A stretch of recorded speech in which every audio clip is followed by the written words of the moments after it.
What if the Kuki declared full-scale war against the Meitei? What would be their potential strategies and how would these lead to their victory?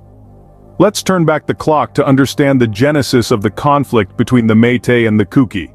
The tension has been simmering for a long time, but a recent incident has significantly escalated the situation. Picture a 5-year-old Kuki boy, injured and in need of medical attention. An ambulance, his only hope for survival, is set ablaze by Meitei radicals. This act of violence was not an isolated incident but part of a series of oppressive actions, including the severing of essential supplies to the Kuki territory. Imagine a territory, home to the Kuki people, cut off from the rest of the world. The vital lifelines, the national highways passing through their land, are choked. Medical supplies can't get through. Even basic necessities like electricity are denied, thanks to the actions of the Meitei radicals. In the face of such provocation, one might wonder, why would the Kuki consider declaring a full-scale war? The answer lies in their potential strategies and resources. Inside the Kuki territory lies a power plant that lights up the whole of Manipur. Despite the harsh treatment meted out by the Meitei, the Kuki, upholding basic human rights, have till now refrained from exploiting this strategic advantage. Another significant resource under the Kuki's control is water. The primary source of drinking water for the Meitei comes from the Kuki territory, a precious resource that could be controlled and used as a weapon in a full-scale war. The Indian government's role in this conflict cannot be overlooked. If they remain uninvolved, Manipur could face its darkest chapter in history. The Kuki have yet to utilize their full resources, and with the government backing the Manipur state government, the balance of power is skewed. This incident has sparked outrage and calls for retaliation. But what could be the Kuki's strategies in a full-scale war? As we delve further into this conflict, we'll explore these strategies and their potential outcomes. The stage is set for a potential war, but who will emerge victorious? Only time will tell. One potential strategy is the control of essential resources. The first of these is the national highway. The national highway is a crucial artery, a lifeline if you will, that crisscrosses through the Kuki territory. It's a conduit for everything from medical supplies to electricity. Imagine a scenario where the Kuki decide to take control of this highway, effectively cutting off all access points. The result? A significant disruption of resources flowing into Meitei lands. This move could be a reaction to a provocation such as the alleged burning of an ambulance carrying a 5-year-old Kuki boy by the Meitei, or the blockage of relief materials meant for the Kuki. Control of the national highway is not just about the movement of goods or people. It's about demonstrating power and control. It's about sending a message that the Kuki have the capability to dictate terms, to control the flow of life-sustaining resources. Another significant resource within the Kuki's power to control is electricity. Nestled in Kuki territory is a main power plant, the heartbeat that powers all of Manipur. Now let's play out a possible scenario. Despite the Meitei's alleged ill treatment of the Kuki understand the importance of basic necessities and human rights. They've been keeping the lights on, so to speak, even in the face of adversity.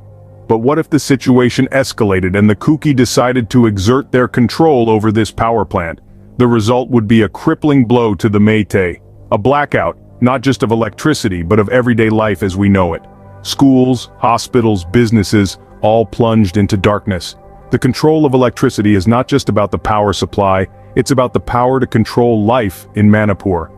By controlling these key resources, the Kuki could significantly impact the Meitei's ability to fight.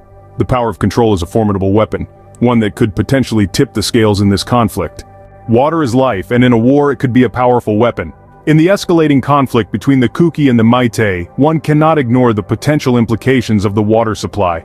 The primary source of the Meitei's drinking water lies within Kuki territory. This isn't just a tap that can be turned off, it's a lifeline. It's a river of sustenance that flows into every home, every field, every corner of Meitei life.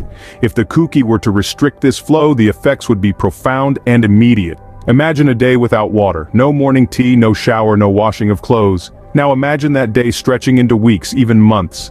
The absence of water would seep into every aspect of daily life, making the ordinary extraordinarily difficult, but the implications extend beyond just the daily needs.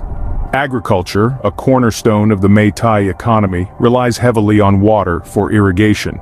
Crops would wither, livestock would suffer, and food shortages could become a grim reality. A water war isn't just about thirst, It's a strategic move that can cripple an economy and bring a society to its knees.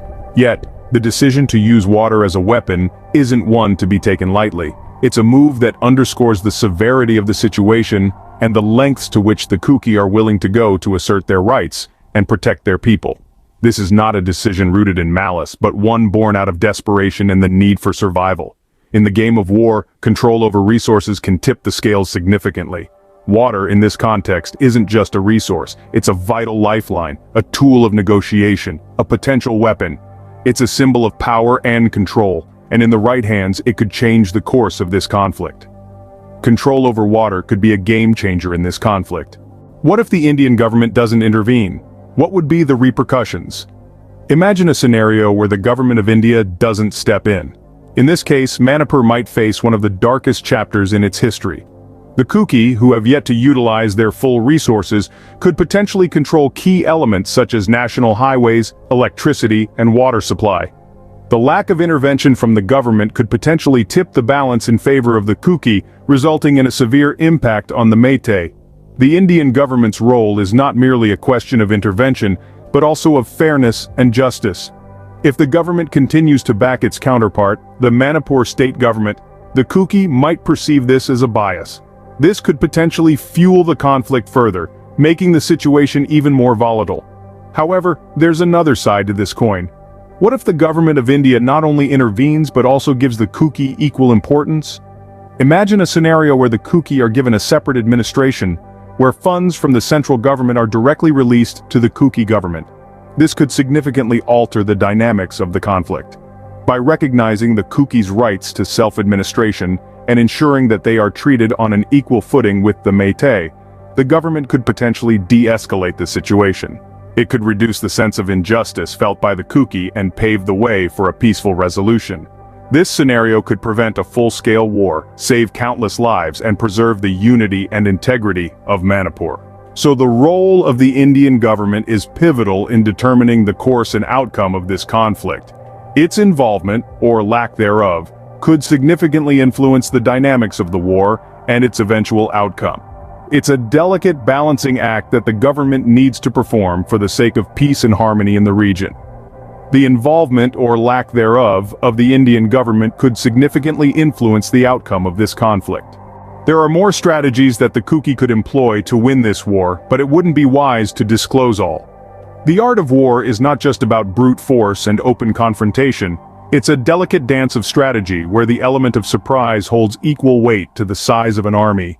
In a situation as tense and complex as the one between the Kuki and the Meitei, keeping strategies under wraps is not just smart, it's essential. Secrecy serves as a protective shield, safeguarding the Kuki's plans and keeping the Meitei in the dark. It creates an environment of uncertainty for the adversary, stirring doubts and instilling fear.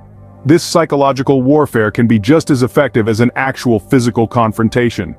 Moreover, undisclosed strategies allow the Kuki to adapt and change their tactics as the situation evolves. It gives them the flexibility to respond to unexpected challenges and seize opportunities as they arise. The Kuki have many cards up their sleeve, which could make the difference in this conflict. The outcome of the Meitei-Kuki conflict is uncertain, but the Kuki have several potential strategies at their disposal. The Kuki could control vital resources, such as national highways, electricity, and water, which would severely hinder the Meitei.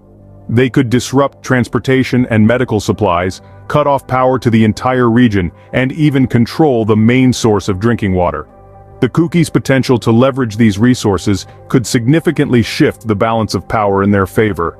However, the role of the Indian government remains crucial. Their involvement or lack thereof could drastically alter the course of the conflict. A fairer division of resources and administrative power between the Kuki and Meitei, backed by the central government, could prevent further escalation. There are more strategies that the Kuki could employ, but it's not prudent to disclose all. The future is uncertain, but it's clear that the Kuki are not without options.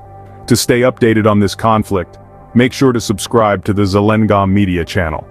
Your support helps us continue to bring you thoughtful and in-depth coverage of these important issues.